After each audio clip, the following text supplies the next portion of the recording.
And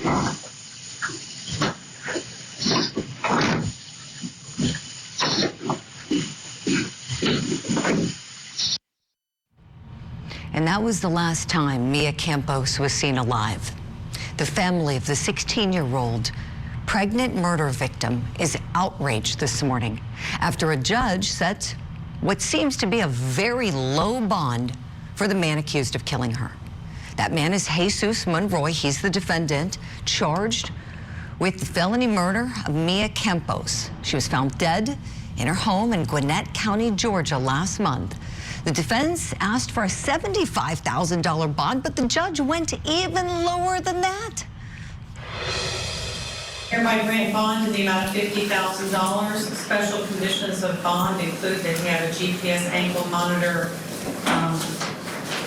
in place within 24 hours of his release. He's to remain at his address, which is his home address, to be included in the order. And he's only to leave for medical appointments and appointments with his attorney. He's otherwise to be on site of the residence. He's had to have no contact whatsoever with any potential witnesses in this case. And the passport is to be surrendered to the district attorney before leaving court today. Jail records show that Monroy posted bond. It was out in less than 24 hours. He is accused of malice murder, felony murder, feticide, and aggravated assault. Police say he lured Mia Campos from her home, then strangled her to death, leaving her in a wooded area about a mile away from where her parents live. So now the question this morning, do you think that's an appropriate bond for someone facing those charges? Let's bring in our power panel. Still with me, criminal defense attorneys and former prosecutors Joe Tamburino and David Bruno. And I want to welcome in former law enforcement officer. She's also a domestic violence expert and the host of the Strong Enough podcast, Claudia King. Claudia, let me begin with you, please. Your thoughts hearing about this bond.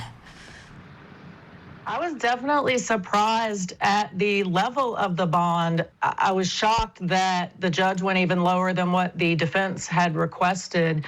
You know, I understand that he is presumed innocent. I know he does have family ties in the area, but this is a really heinous crime. And he also has family ties in Texas, which is very close to the southern border. So I was very surprised at the amount of the bond, and I know that the victim's family was very disappointed, and I feel really badly for them right now.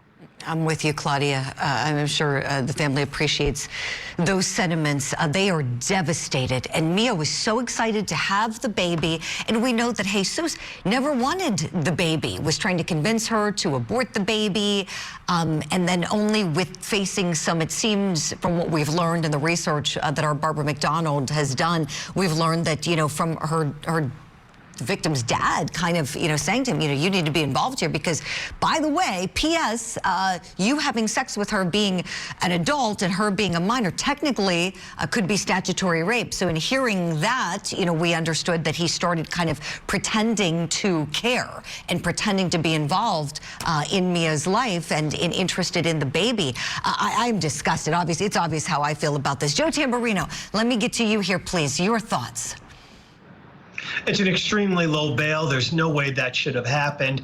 I mean, you have to weigh a number of factors. Is the, you know, defendant going to show up for court? Okay, fine. But also there's public safety issues here too, and the weight of the state's case.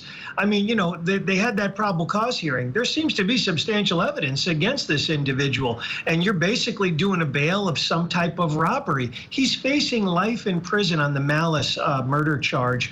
At a minimum, he could try to do, I think it's parole at 30 years, depending upon how it's exactly charged. So that's a heck of a long time. And to do a $50,000 bail as if it was some type of robbery on the street, it's ridiculous. Thank you for that, Joe. Last but certainly not least, David Bruno, your take, please. Sure. I do believe it's low. I'm surprised, especially that the judge went lower. But I'll take the other side just for the sake of balance here. In fact, all across the country, our bail laws are being changed away from monetary bail and more to the conditions that will assure the defendant comes to court, that there's no destruction of evidence and that the community is safe. Here, the judge did also order house arrest and also an ankle monitor. So they do have tabs on him. They know where he is. They know where he comes off the perimeter of his home. But with that being said, even with those arguments, this is a very low bail for this charge. David, thank you for all of that. We appreciate it. And there was also a bit of drama when the hearing ended on Wednesday, and the bailiff had to actually lock down the courtroom while he got everybody out. Take a look.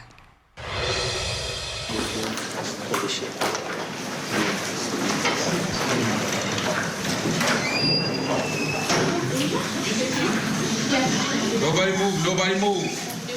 Nobody move. I heard him. I seen him do a hand gesture.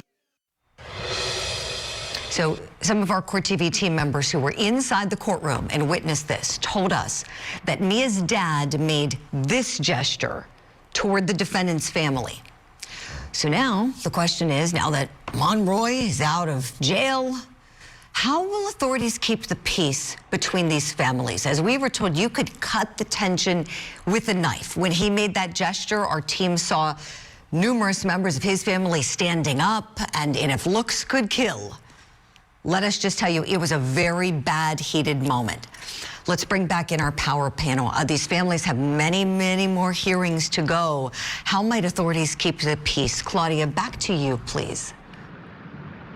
You know, I think they definitely need to set up different exits. So have the victim's family go out kind of a side exit so they don't even have to go past the suspect's family is a really good start. You know, tensions and emotions are going to be very high in the courtroom every single time they're there. So I think that that's going to be kind of the best way to handle it when they're in that courtroom is to make sure that they don't even walk past one another. They don't have the opportunity to engage with one another. And hopefully they can contain those emotions when they're inside the courtroom. That's a really good idea. Joe, to you next, please. Oh, she's absolutely right. There's ways of doing this. Unfortunately, because there are murders that happen pretty much all the time, we see this in court all the time. So there are ways where you could have one side go in first, sit in a certain area. You tell them you don't want any type of disturbances. You get extra bailiffs. Then you have the other side come in. Then you have different times of leaving. So court systems can do this. What you have to do is get your arms around it. You know, the judges, who obviously control the courtroom, have to talk with the parties and the bailiffs and say, look, here's how we're going to proceed in the future. But these types of things happen, and there's ways of proceeding in court where you could try to avoid it. And I'm sure that's what they'll do in the future. Exactly, Joe. David Bruno, would you take us home on this subject, please? Your thoughts? Yeah, sure. That danger that everyone's talking about is exacerbated now, given the fact that he's released. Let's not forget, the court cannot control outside of the courthouse. And this particular defendant is on house arrest. He has an ankle monitor. Everybody knows, including the victim's family, where he is. So my heart goes out to the father of this particular victim. I am a dad of a daughter as well. And if I had the opportunity to speak with him, two wrongs don't make a right. Nothing that he could do to that individual would bring back his daughter.